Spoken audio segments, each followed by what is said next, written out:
Today I'm going to be doing a review of a pair of running shoes that I've had for quite a long time now.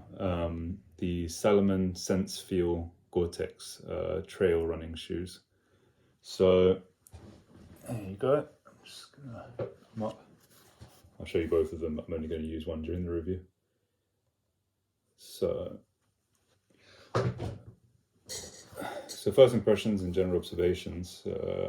See, these are quite used, as you can see, so they've got kind of the evidence of running in muddy conditions or whatever, but they just look pretty standard, kind of low-key, all black, a little bit of labeling there and there, and you can see the laces are a bit unusual. I'll come on to that in a bit. They've got a bit of reinforcement here and here, I guess, because it's a sort of webbing, like, so the toes don't kind of rub through there. It's been fine as far as I can see. And on their own website, they don't seem to have these listed anymore. They've only got the number 2s, so the Sense Feel second version, but you can still get these on Amazon, etc. So yeah, they're still available in some places. So moving on to the positives, they're pretty light. That's the first thing you'll feel when you pick them up. They're definitely not on the heavy end of the shoe spectrum. They're quite light, which is obviously good for running. And in terms of when you actually are running in them, they're quite good for, like, if you're trying to do a kind of slightly faster pace, well, at least for me, they're my average pace. They sort of rock you forward quite well. So they're good in that sense if you're doing kind of slightly speedier runs. I find them best in that sort of situation. Obviously, one of the main selling points of these is that they're waterproof, and they are pretty waterproof. I mean, no water's coming in anywhere from the kind of outside of the shoe. They're completely watertight. I've run through kind of puddles that are almost little pools and nothing gets in, which is obviously great in that sort of weather conditions. I usually combine them with a waterproof pair of trousers that I have and a waterproof jacket from Asics. I think the trousers are also Salomon, and that combination makes it so I've run through, you know, practically tropical storm level downpours, and very little water comes in. I'll get onto that in a bit, but at least from most of the shoe, you're not going to get any kind of water coming in. You can see even around the laces, there's nowhere for it to come in there. It's kind of like properly insulated.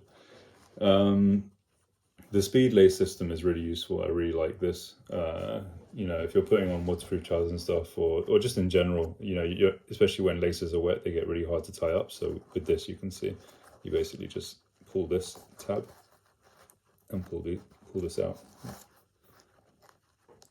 do you do this? I haven't done it for a while, so but anyway, it's very easy. You just kind of pull this and it fastens down.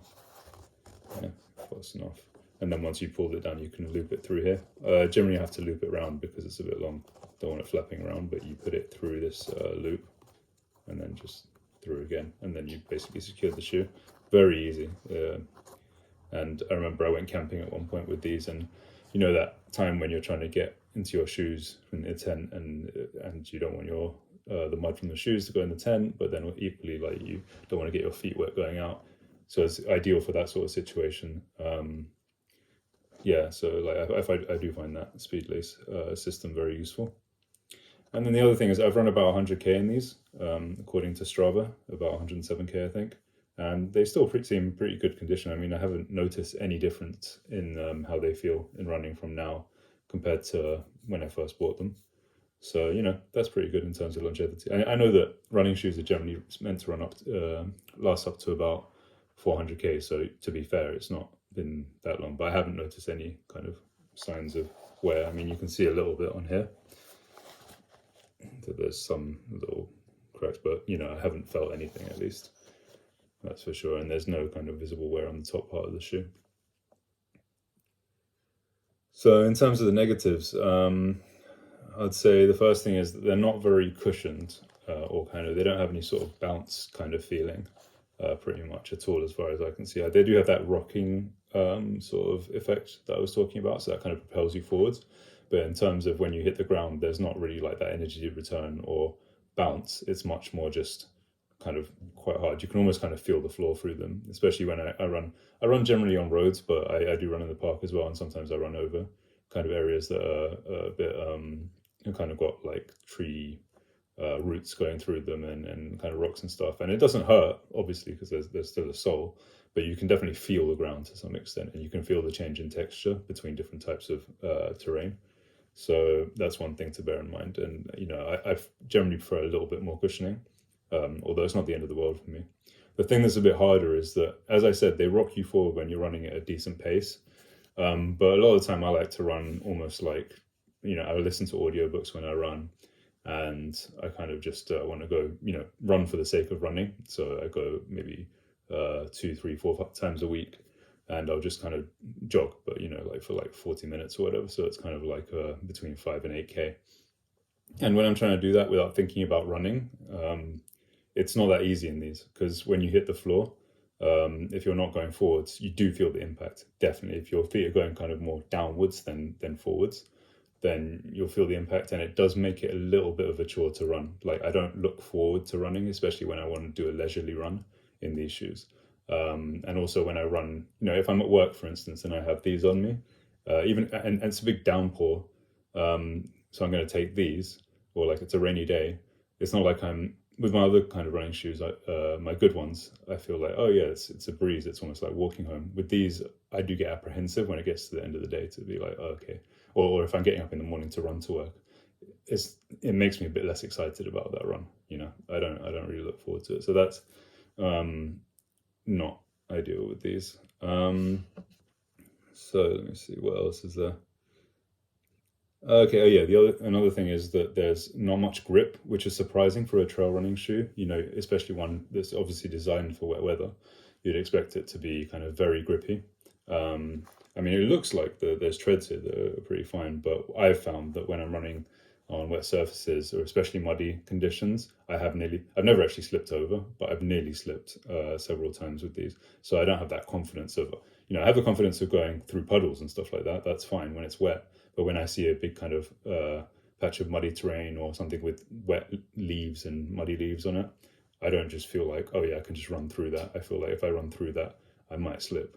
And obviously that kind of detracts from the experience. So I would prefer a little bit more grip on them. Another thing is that even though I've emphasized, and they are very waterproof, the opening is a little bit wider than I would like. So even when I'm wearing waterproof trousers and waterproof tops, most of the time, you know, like in normal levels of rain, you won't get anything in here. They really are watertight. But because this kind of faces out a little bit, I have found a couple of times where it's like torrential rain, you know, tropical style rain, and I run for over half an hour in them. I do start to get a bit of leakage coming in to the sides of my feet. It's not the end of the world. Your socks aren't going to be soaked. They'll never be soaked in something like in these sort of shoes. But you know, it's something to consider. Like they're not going to keep everything out in the worst conditions, mainly just because of that kind of slightly outward facing kind of wide openness here. It's very minimal, but it's worth bearing in mind. And then I guess the last thing that I'd say as a negative is that they're not hugely stylish looking. I mean, like I said, they're low key. I like the black because, you know, I think it does make them a bit more multi-purpose, but you know, I mean, they're not going to be winning any kind of like runway competitions or anything like that. You know, they're not very, very stylish or anything.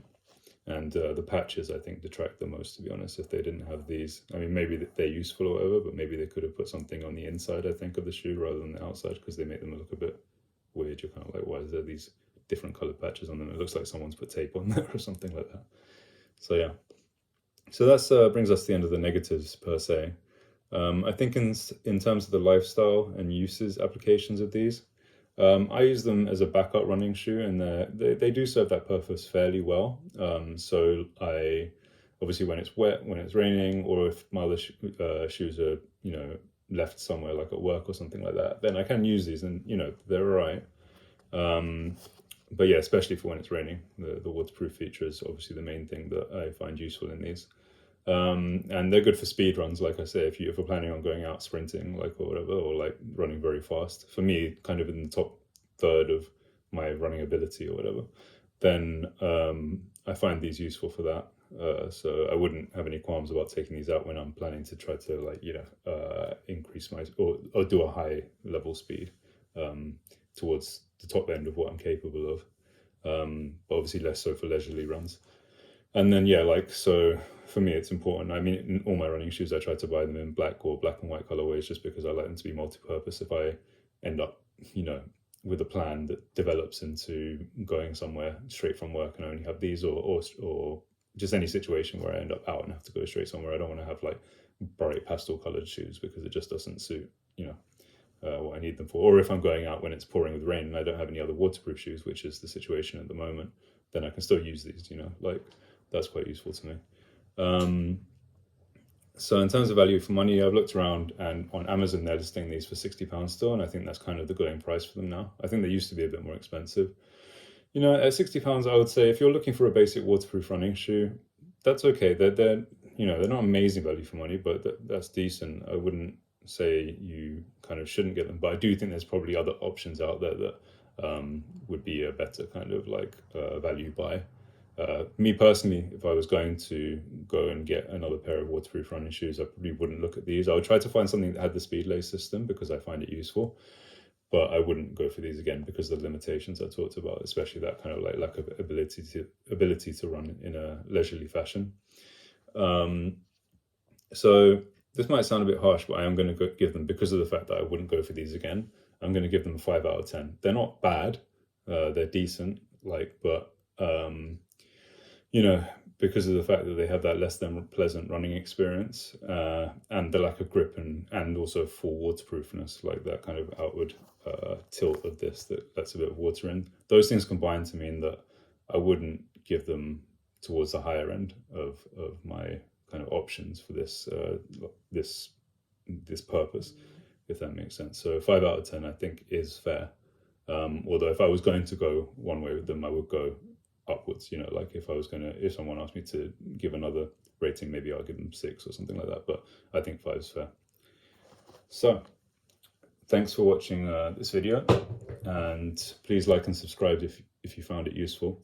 Any suggestions for what you'd like to see me reviewing, or what types of things you'd like to see me reviewing, would be much appreciated. And obviously I'll try to respond to any questions on the products that I've reviewed, including this one, in the comments. So yeah, any interaction would be much appreciated. And thank you for watching this video.